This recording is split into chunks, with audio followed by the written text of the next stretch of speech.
The most epic game is Game 7 in Minnesota, no doubt.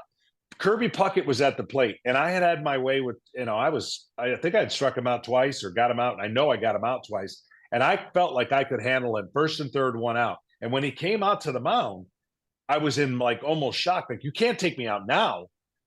But what he was going to do and what he did do was walk Kirby Puckett, brought in Mike Stanton to face Ken Herbeck. Ken Herbeck hit into a double play. It all worked out. But at the time, in my mind, that was the only trouble I got in. There was no way I was giving up a run right there. And yet I was young enough to where I couldn't tell my manager that. So there was no conversation.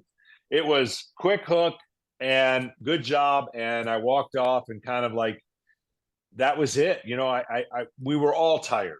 And I was certainly exhausted once it was all said and done. But in the midst of it, the adrenaline was pumping so much. I was so frustrated that I thought there was an opportunity for us, for me to get out of it. We got out of it. Then I was all about, let's get a run and win the game. And it didn't happen. Jack and I talked about it, reminiscing about that game. And obviously, if you remember, Jack was in trouble a lot. And he got out of every jam. It was Houdini-like. And that's what Jack was about.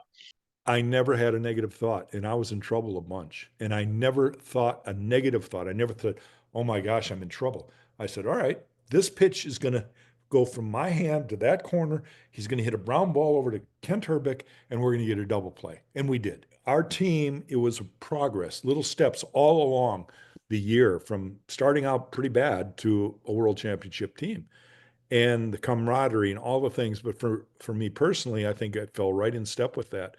I was just getting better and better and better. And, the reality was I pitched 4 games in a row on 3 days rest during the postseason after pitching 260 plus innings during the regular season. And TK was worried about me getting hurt. I mean, that's why he tried to take me out after the 9th inning. And took me years later to figure that out, that's why he was trying to give me a break and get Aggie in the game. And, I never thought of it that way. I said, oh my God, if I would have got hurt, what would I have thought about you, And so it was a fine line between a manager and a player, but he knew what was in my heart, and he knew that I was getting stronger every inning as that game went along.